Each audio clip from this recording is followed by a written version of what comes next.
मीनाक्षी शर्मा आप सभी का स्वागत करती हूँ सक्सेस स्टडी में।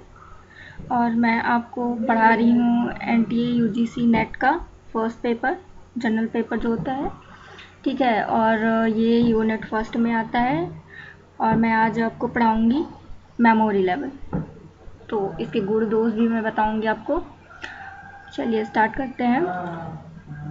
शिक्षण अधिगम की प्रक्रिया का यह सबसे निचला स्तर होता है जिनमें शिक्षक एवं छात्र दोनों ही सबसे निम्न मानसिक धरातल पर अपनी भूमिकाएं निभाते हैं। इसे स्मृति स्तर का शिक्षण भी कहा जाता है क्योंकि इसमें शिक्षण का कार्य केवल स्मृति के सहारे टिका होता है। इसके संबंध में मैरिस एल बिगी का मानना है कि इस स्तर के शिक्षण अधिगम का उद्देश्य दी हुई सामग्री सूचनाओं को मात्र रट लेना होता है।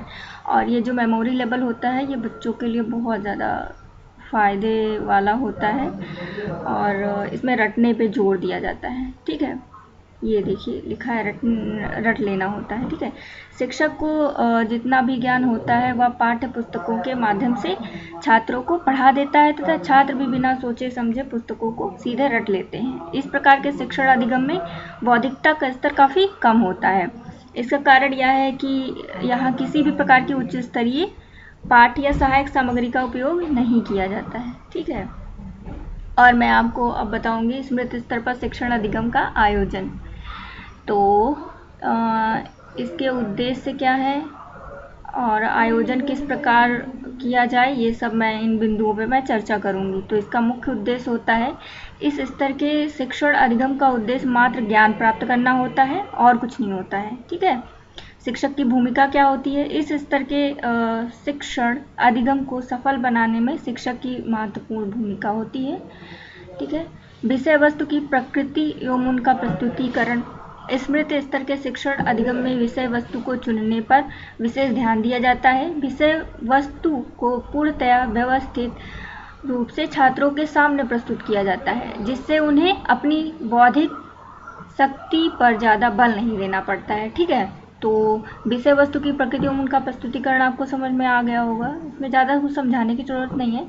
बस ये है कि आप मेन पॉइंट्स को ध्यान रखेंगे। स्मृति स्तर जो होता है वो किसके लिए उपयोगी होता है, क्यों उपयोगी होता है, ठीक है। फिर छात्र की भूमिका क्या होती है इसमें मेमोरी लेवल में। इस स्तर के शिक्षण अधिगम में अध्यापक की भूमिका की तुलना में छात्र की भूमिका काफ़ी निम्न होती है। वह कक्षा में अध्यापक द्वारा दिए गए ज्ञान को एक मूक दर्शक की तरह बैठकर ग्रहण करता रहता है। शिक्षक जो भी नोट कराता है सीधे उसे नोट कर लेता है, ठीक है। तो शिक्षक की यहाँ भूमिका क्या होती है? उच्च होती है और छात्र की भूमिका निम्न होती है, ठीक है। शिक्षण विधियों की प्रकृति। इस स्तर के शिक्षण अधिगम में शिक्षक केंद्रित या विषय केंद्रित विधियों को अपनाया जाता है, ठीक है। तो स्मृति लेवल जो होता है वो क्या होता है? शिक्षक केंद्रित और विषय केंद्रित होता है, ठीक। इसमें शिक्षक एक तरफा बोलता रहता है तथा उसे इस बात की कोई परवाह नहीं होती है कि छात्र उसे समझ भी पा रहा है या नहीं, ठीक है। कक्षा का वातावरण तथा संसाधन। स्मृति स्तर के शिक्षण अधिगम में कक्षा के वातावरण को अच्छा बनाने का कोई प्रयास नहीं किया जाता है। इसमें विभिन्न प्रकार के शैक्षिक संसाधनों, सहायक सामग्रियों तथा अन्य तकनीकों का भी कोई उपयोग नहीं किया जाता है, ठीक है। परीक्षण या मूल्यांकन व्यवस्था कैसी होती है? तो इस स्तर की शिक्षण अधिगम में परीक्षण या मूल्यांकन की कोई विषय प्रणाली नहीं अपनाई जाती है। इसमें छात्र ने रटकर क्या ज्ञान प्राप्त किया है मात्र यह देख लिया जाता है, ठीक है। अब मैं स्मृति स्तर के गुण और दोष बताऊंगी। इसके क्या गुण हैं तो वो देख लीजिए। निम्न गुण हैं, एक तो शिक्षक की प्रधानता होती है, अभी मैंने आपको ऊपर बताया, ठीक है। और आप स्क्रीन शॉट ले लीजिएगा और कॉन्सेप्ट क्लियर कर लीजिएगा, इससे आपको एग्ज़ाम में क्वेश्चन करने में बड़ी हेल्प होगी, ठीक है। तो ये शिक्षक की प्रधानता होती है, ये इसका गुण है। और छोटे बच्चों के लिए उचित होता है, अभी मैंने आपको ऊपर बताया था कि जो स्मृति लेवल होता है, ठीक है, तो वो छोटे बच्चों के लिए ज़्यादा सहायक होता है। छोटे बालकों का बौद्धिक स्तर निम्न होता है, वे केवल रट कर सीखते हैं। इसी वजह से स्मृति स्तर की सहायता से छोटी कक्षा के छात्रों का शिक्षण अधिगम अच्छी तरह से किया जा सकता है। फिर संसाधनों की कमी का न खटकना। इस स्तर के शिक्षण अधिगम में सीमित संसाधनों से काम चल जाता है, ज़्यादा संसाधन का अभाव खटकता नहीं है। अन्य स्तरों के शिक्षण अधिगम में सहायक होता है ये। स्मृति स्तर के शिक्षण अधिगम में जो छात्र सूचनाएं रटकर अपने दिमाग में बिठा लेते हैं, उनका लाभ उन्हें अन्य स्तरों पर मिलता है। ज्ञान पहली सीढ़ी है, इसी से बोध और चिंतन मनन संभव होता है। और इसके दोष क्या क्या है, ये थोड़ा सा पेज ब्लर हो गया है तो मैं पढ़ देती हूँ।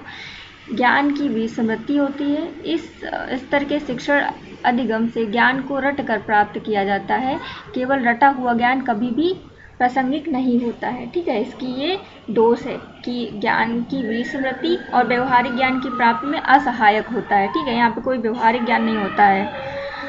प्राप्त किए गए ज्ञान को तभी तक उपयोगी माना जाता है जब व्यवहारिक जीवन में उनका उपयोग हो। इस स्तर के शिक्षण अधिगम में जो ज्ञान प्राप्त किया जाता है वह व्यवहारिक तो होता नहीं, इस वजह से इस स्तर का ज़्यादा उपयोगी नहीं माना जाता है। ठीक है, मानसिक शक्तियों के विकास में अनुपयोगी होता है, क्योंकि यहाँ पे सिर्फ रट लेना होता है, तो जो इसका वो मानसिक शक्तियों का विकास नहीं हो पाता। स्मृति स्तर के शिक्षण अधिगम को मानसिक शक्तियों के विकास की दृष्टि से पूरी तरह से अनुपयोगी माना जाता है। ठीक, समस्याओं का समाधान करने जैसी शक्तियों का विकास नहीं हो पाता है। ठीक है, अनुशासनहीनता की समस्या पैदा होना होता है। स्मृति स्तर के शिक्षण अधिगम में छात्र में अनुशासनहीनता को बढ़ावा मिलता है। ठीक है, ये भी इसकी एक दोष है। और नीरस और बोझिल वातावरण होता है, क्योंकि एक सिर्फ टीचर बोलता रहेगा तो